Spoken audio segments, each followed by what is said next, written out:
Hello friends, ഇന്നത്തെ എപ്പിസോഡിൽ ഋതിക രാജു വരാൻ വൈകുന്നത് കണ്ട് വിഷമത്തോടെ വാതിൽക്കൽ കാത്തു നിന്നതുകൊണ്ടും രാജു അവിടേക്ക് എത്തി. ഉടനെ തന്നെ ഋതിക അരികിലേക്ക് എന്നിട്ട് ചോദിച്ചു, രാജു എത്ര നേരം ഞാൻ വിളിക്കുന്നു, രാജു എന്താ ഫോൺ എടുക്കാതിരുന്നത്? ഇനി ഞാൻ വിളിക്കുന്നത് കണ്ട് മനഃപൂർവ്വം സൈലന്റ് ആക്കിയിട്ടതായിരിക്കും അല്ലേ എന്ന് ചോദിച്ചപ്പോൾ ഋതികയോട് രാജു പറഞ്ഞു, ഞാൻ എന്തിനാ മേഡം സൈലന്റ് ആക്കിയിടുന്നത്? മേഡം വിളിക്കുന്നത് ഞാൻ അറ്റൻഡ് ചെയ്യുന്നതിൽ എനിക്കെന്താ പ്രശ്നമുള്ളത് എന്ന് ചോദിച്ചതും അല്ല, ഞാനിങ്ങോട്ട് വരുന്ന വഴിക്ക് എൻ്റെ ഒരു ഫ്രണ്ടിനെ, ഒരു പരിചയക്കാരനെ കണ്ടു, അതാ എന്ന് പറഞ്ഞതും ഓഹോ, എന്നിട്ട് ആ ഒരു എക്സ്പ്രഷൻ അല്ലല്ലോ ഈ മുഖത്ത് കാണുന്നത്, പരിചയക്കാരനെ കണ്ടാൽ ഇങ്ങനെയല്ലല്ലോ ഇരിക്കേണ്ടത് എന്ന് ചോദിച്ചപ്പോൾ ഉടനെ രാജു പറഞ്ഞു, അത് പിന്നെ മേഡം വേറൊന്നുമല്ല, ഞാൻ ഹരീഷിനെ കണ്ടു. ഹരീഷ് ശ്രീകുട്ടിയുടെയും ഹരീഷിൻ്റെയും ജീവിതം അവർ പറഞ്ഞതുപോലെയൊന്നുമല്ല. അവർ നമ്മളോടൊക്കെ കള്ളവാ പറഞ്ഞിരുന്നത്. ഇപ്പോൾ ശ്രീകുട്ടിയെ പഠിപ്പിക്കുന്നതിനും അവരുടെ വീട്ടു ചെലവിനും എല്ലാമായിട്ട് ഹരീഷ് ഇപ്പോൾ വാടകയ്ക്ക് ഓട്ടോ ഓടിക്കുകയാണ്. അങ്ങനെയാണ് അവരുടെ ജീവിതം മുന്നോട്ട് പോകുന്നത്. സത്യത്തിൽ ഒരു ജോലി കിട്ടിയെന്നും അതൊരു കമ്പനിയിലാണെന്നുമൊക്കെ സ്ത്രീകുട്ടി നമ്മളോട് കളവ് പറഞ്ഞതാണ് എന്ന് വിഷമത്തോടെ രാജു ഋതികയോട് അറിയിച്ചു. ഇതെല്ലാം കേട്ടതും രാജുവിന്റെ വാക്കുകൾ കേട്ട് ഋതികയും ആകെ സങ്കടത്തിലായി.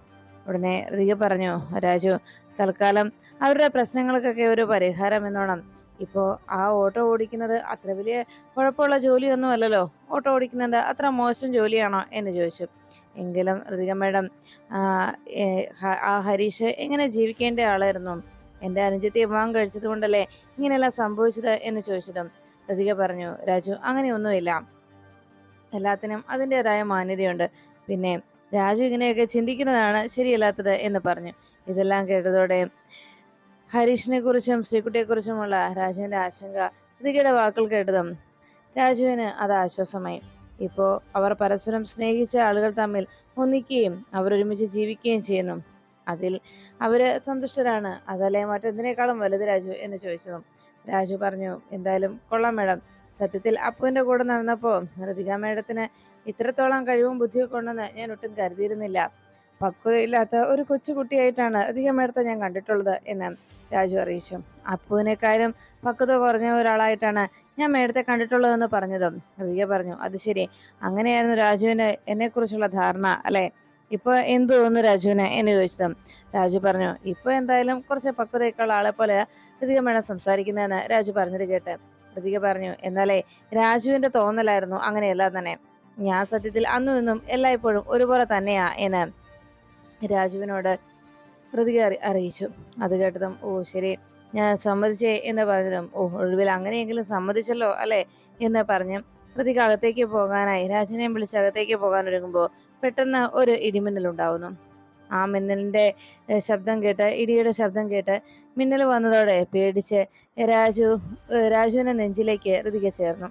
രാജുവിനെ മുറുകെ പിടിച്ച് അങ്ങനെ ഋതിക നിന്നതും പെട്ടെന്ന് രാജു ഋതികയെ പിടിച്ചു മാറ്റി. ഉടനെ ഋതിക രാജുവിനെ കെട്ടിപ്പിടിച്ചിരിക്കുന്നത് ഓർത്ത് വേഗം അവിടെ നിന്ന് മാറിയതും വേഗം വീണ്ടും ഒരു മിന്നൽ കൂടി വന്നു. ആ മിന്നലിന്റെ വരയിൽ ഭയന്ന് വിറച്ച് വേഗം തന്നെ രാജുവിനെ കെട്ടിപ്പിടിക്കുകയാണ് ഋതിക. ആ മിന്നലിന്റെ ശബ്ദം കേട്ട് അങ്ങനെ ഋതിക രാജുവിനെ നെഞ്ചിലേക്ക് അങ്ങനെ ചേർന്ന് ഭയം കാരണം അങ്ങനെ ചേർന്ന് നിൽക്കുമ്പോൾ പെട്ടെന്ന് വാതിക്കലേക്ക് എത്തിയ പ്രിയ ആ കാഴ്ച കണ്ടു. ഉടനെ തന്നെ പ്രിയ ചെറിയ ഒരു ചുമയ്ക്കുന്ന ശബ്ദമൊക്കെ വെച്ചതും രാജു പെട്ടെന്ന് ചേച്ചിയെ കണ്ടതോടെ ഋതികയെ അരികിൽ നിന്ന് മാറ്റി നിർത്തി. അപ്പോഴേക്കും പ്രിയ പറഞ്ഞു, അതെ പുതുമഴ നനയണ്ട, പനി പിടിക്കും എന്ന് പറഞ്ഞപ്പോ ഉടനെ ആകെ ചമ്മലോടെ രാജു പറഞ്ഞു, അത് പിന്നെ ചേച്ചി പെട്ടെന്ന് ഇടി വന്നപ്പോ ശരി ശരി, എല്ലാം എനിക്ക് മനസ്സിലായി, കയറി പോടാകത്ത് എന്ന് പറഞ്ഞപ്പോ രാജു ആകെ ചമ്മലോടെ അകത്തേക്ക് പോന്നു. പിന്നാലെ ഋതിക മേഡവും പോയി.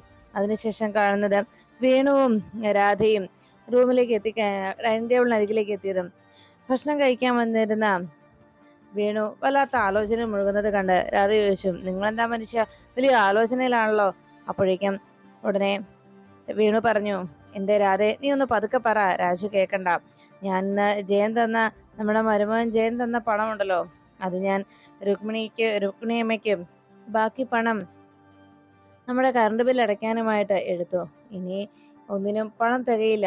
മാത്രമല്ല ഋതിക മേഡത്തിന്റെ വർമ്മ സാറിന്റെ ഫോട്ടോയും ഋതിക മേഡത്തിന്റെ ഓർണമെന്റ്സും ഒക്കെ ആ രുക്മിണിയമ്മയുടെ കയ്യിലല്ലേ, അത് അവരുടെ അരികിൽ നിന്ന് തിരികെ എടുക്കണ്ടേ എന്നിങ്ങനെ സംസാരിച്ചു തന്നതും അവിടേക്ക് ഋതികയും രാജുവും എത്തി.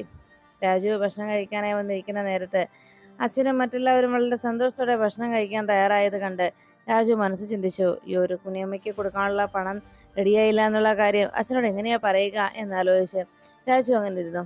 രാജുവിന്റെ ആലോചന കണ്ട് ഉടൻ തന്നെ വേണു ചോദിച്ചു, എന്താടാ മോനെ, എന്താ നീ വലിയ ആലോചനയിലാണല്ലോ, എന്തു പറ്റി എന്ന് ചോദിച്ചപ്പോ രാജു പറഞ്ഞു, അത് പിന്നെ അച്ഛാ എന്ന് പറഞ്ഞു. എന്താടാ എന്ന് ചോദിച്ചു. ഞാനിന്ന് ഹരീഷിനെ കണ്ടിരുന്നു എന്ന് പറഞ്ഞപ്പോ ഉടനെ വേണു വിശേഷങ്ങൾ ചോദിച്ചു. രാധയും പറഞ്ഞു, എന്നിട്ട് എന്താ, അവർക്ക് സുഖമാണല്ലോ അല്ലേ, രണ്ടുപേരും സന്തോഷത്തോടെ ഇരിക്കുന്നു അല്ലേ എന്നൊക്കെ ചോദിച്ചു. പെട്ടെന്ന് ഹരി പറഞ്ഞു, അത് പിന്നെ അച്ഛാ, ഹരീഷ് എന്ന് പറഞ്ഞതും രാജുവിനെ നോക്കി ഋതിക രാജു എന്ന് വിളിച്ചിട്ട് പാടില്ല എന്ന് ഋതിക തലകുലുക്കി കാട്ടി. അത് കണ്ടതും രാജു പെട്ടെന്ന് മറ്റെന്തോ ആലോചിച്ചെന്ന പോലെ രാധമ്മയെ നോക്കിയിരിക്കുമ്പോ ഋതികയോട് രാധമ്മ ചോദിച്ചു, എന്താ ഋതിക മേഡം, എന്തോ ഒരു കളത്തരമുണ്ടല്ലോ, രണ്ടുപേരും എന്തോ ഞങ്ങളിൽ നിന്ന് ഒളിക്കുന്നുണ്ടല്ലോ എന്ന് പറഞ്ഞപ്പോ വീണ്ടും രാജു പറഞ്ഞു, അച്ഛാ, ഞാനിന്ന് വഴിയിൽ വെച്ച് ഹരീഷിനെ കണ്ടു. ഹരീഷിന്റെ കൂടെ ഹരീഷിന്റെ മാനേജറും ഉണ്ടായിരുന്നു. അതുകൊണ്ട് അധിക നേരം സംസാരിക്കാൻ കഴിഞ്ഞില്ല. വലിയ തിരക്കുള്ള കമ്പനിയിലാണ് ഇപ്പോ ജോലി കിട്ടിയിരിക്കുന്നത് എന്ന് പറഞ്ഞപ്പോ വലിയ സന്തോഷത്തോടെ രാധമ്മയും വേണുവും ആശ്വാസമായി എന്ന് അവർ പരസ്പര സന്തോഷത്തോടെ സംസാരിച്ചു.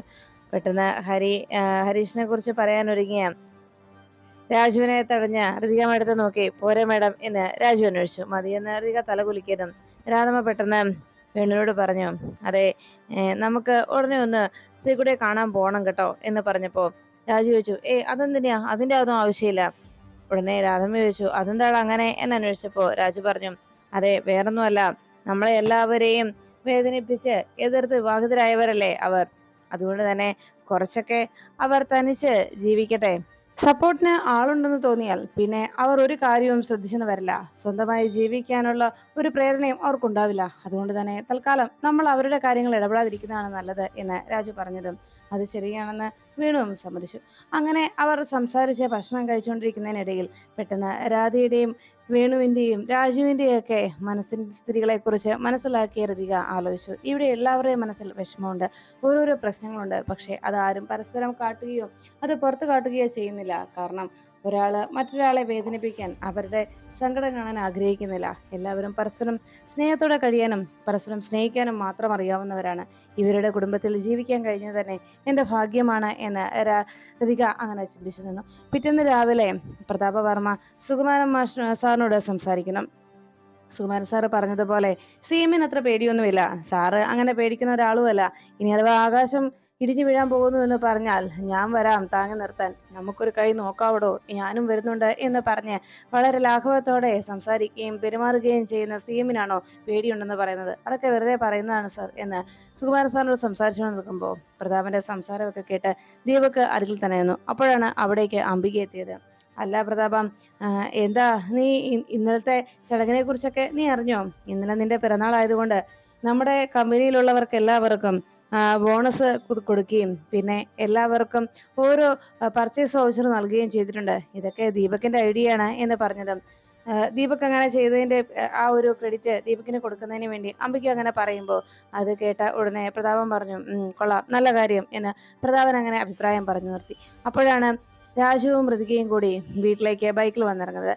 ഇരുവരും അവിടേക്ക് എത്തിയെന്ന് കണ്ടതോടെ അംബിക പറഞ്ഞു, അല്ല പ്രതാപ, എന്തിനാ ഋതികമോള് എന്നും ഇങ്ങനെ പോയി വരുന്നത്? രാജു രാവിലെ വരുമ്പോൾ കൂടെ കൊണ്ടുവന്നാക്കും, വൈകുന്നേരം ഇവിടുന്ന് ഋതികയെ കൂട്ടിക്കൊണ്ടു പോകും. അതിന്റെ ആവശ്യമുണ്ടോ? രണ്ടുപേർക്കും കൂടെ ഇവിടെ താമസിച്ചാൽ പോരെ? അതല്ലേ നല്ലത് പ്രതാപ, എന്നും ഈ പോയി വരേണ്ട ആവശ്യമില്ലല്ലോ. അത് കേട്ടപ്പോ പ്രതാപൻ പറഞ്ഞു, അതൊക്കെ അവരുടെ കാര്യമല്ലേ, നമ്മൾ അതിൽ ഇടപെടേണ്ട കാര്യമില്ലേ ചേച്ചി, അവരുടെ തീരുമാനം എന്താണോ അതുപോലെ നടക്കട്ടെ എന്ന് പ്രതാപൻ അറിയിച്ചു. എന്തായാലും നിനക്ക് പറയാൻ മടിയാണെങ്കിൽ ഞാൻ പറയാം അക്കാര്യം രാജുവിനോട് എന്ന് അംബിക പ്രതാപനോട് അറിയിക്കുന്നു. രാജുവും ഋതികയും കൂടി അകത്തേക്ക് കയറി വന്നതോടെ അംബിക പറഞ്ഞു, അല്ല മോളെ, മോളാകെ അങ്ങ് ക്ഷീണിച്ചു പോയല്ലോ.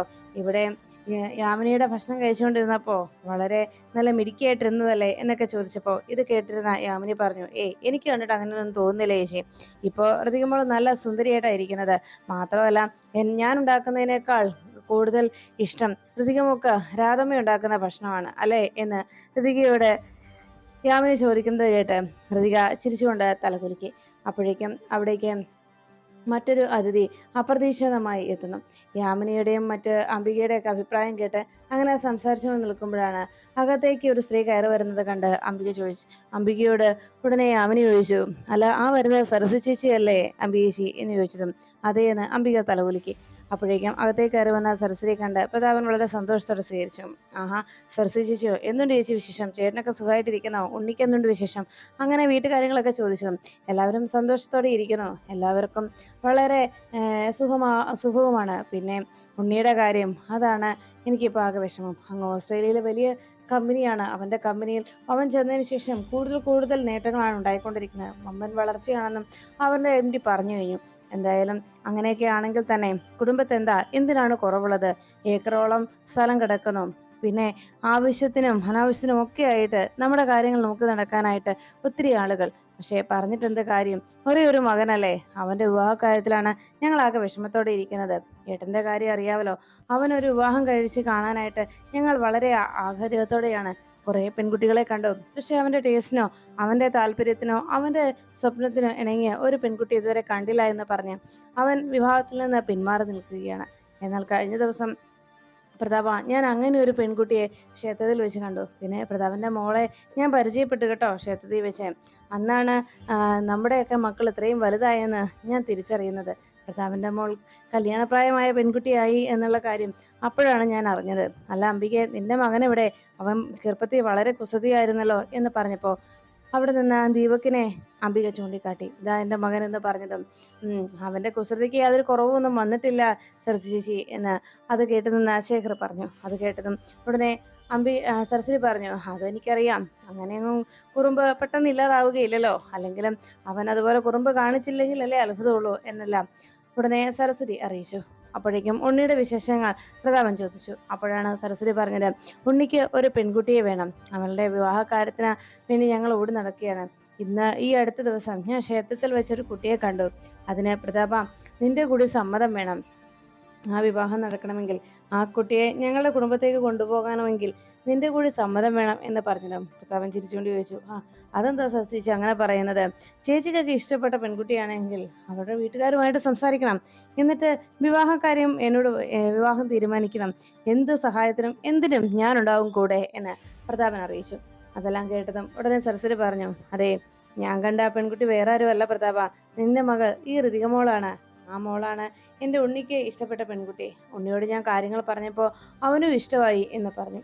ഇതെല്ലാം കേട്ടതും ഋതിക ആകെ ഞെട്ടി. ഈശ്വര, ഈ അടുത്തത് എൻ്റെ പേര് നേരെയാണല്ലോ വരുന്നത് എന്നാലോചിച്ച് ഋതിക ഇങ്ങനെ ആശങ്കപ്പെട്ട് നിൽക്കുമ്പോൾ ഉടനെ ഇത് കേട്ടതും രാജു ചിന്തിച്ചു, ഇത് കൊള്ളാമല്ലോ, നല്ലൊരു ആലോചനയാ. ഋതിക മേഡവുമായിട്ടുള്ള ആ ഉണ്ണി എന്ന് പറയുന്ന ആളുമായിട്ട് ഋതിക മേഡത്തിന് വിവാഹം നടത്തുകയാണെങ്കിൽ എനിക്ക് ഈ പ്രശ്നത്തിൽ നിന്ന് രക്ഷപ്പെടാൻ കഴിയും.